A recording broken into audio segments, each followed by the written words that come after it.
We are happy to have La Crosse Mayor Tim Kabat joining us again this morning. We love our monthly talks, kind of get an update on what's going on in the city. Good morning. Good morning. So I wanted to talk about something that's happened since the last time you've been in, is the budget proposal. Correct. We mentioned a few weeks ago here on the show that it was a $68 million budget proposal, but what's interesting is it's about $4 million less.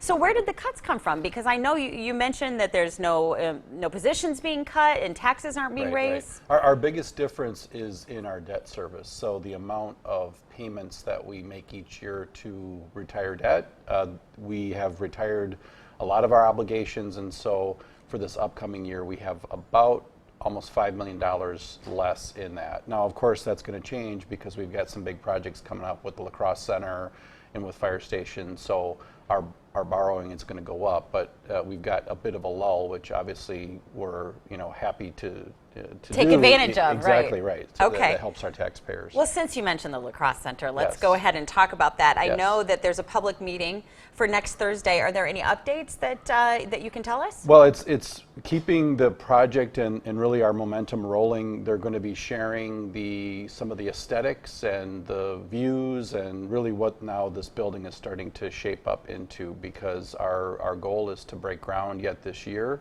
We'll see some things that there's some bids that are going out for the arena and for some of the seating, and then there's some structural things that'll start. People will see that really starting in December. The columns and the supports that will be part of that expansion that goes out towards the park. So there's going to be a lot of activity happening.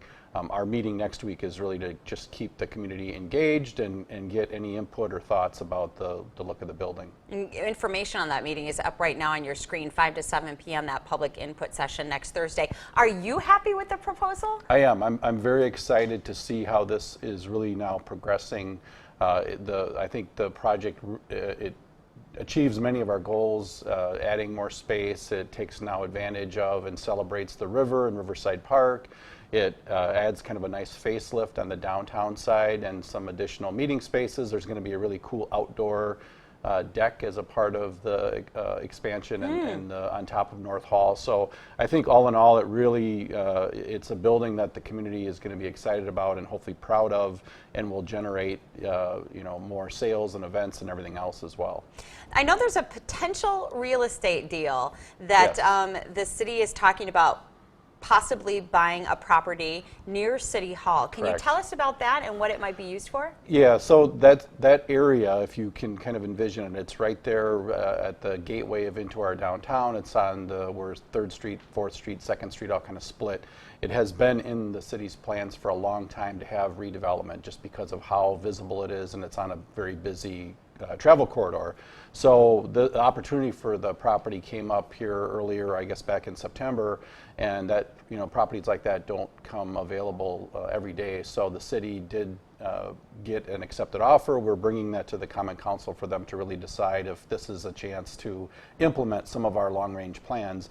And really, it's envisioned to have a gateway. We've talked about it now most recently with the public market. I was just going to say, is this maybe a spot for the public market? Yeah, it could potentially be a spot. The building itself, the site, and then kind of that surrounding area, I think really lends itself for just a great welcome into downtown. Also, something that's happened since the last time you were here, a new police chief has been named. Tell us what you think of Sean Kudron and the process that went down there. Yeah, Sean is just a remarkable leader. I'm really looking forward to continuing all of the work that the police department and the city does to try to make our neighborhood safe.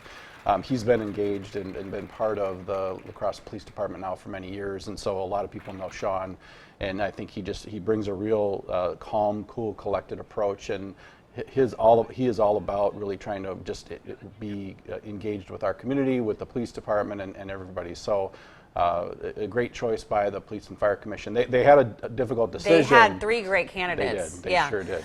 Let's talk about the senior center. I know this has been something that's been a frustration. The senior center is needed, but boy, does it need some work. Is there anything that you can tell us about what's happening there? Well, we had a building analysis done for the Harry J. Olson Center, and that's really the most recent discussion. It came back, unfortunately, with just a much greater expense. So what we're really trying to do is we are going to have a very robust senior. We have it now with our programming, and we're hoping to have a much better facility. So we're taking just a bit of a pause to now assess and see if we could do, I mean, ideally, I think we'd have a new facility or a newer facility that would encompass both north side and south side, and really be a place for, they start to call them now treasure centers. They're not senior centers. I was going to call it a hub, but I like treasure center even better. So yeah, so I think there's still a lot of work to do there yet, and we're going to keep working on that. All right. Mayor Tim Kabat, we always appreciate you coming in and sharing what's going on with the city. Thanks so much. We're going to take a break. We've got to check on our weather coming up.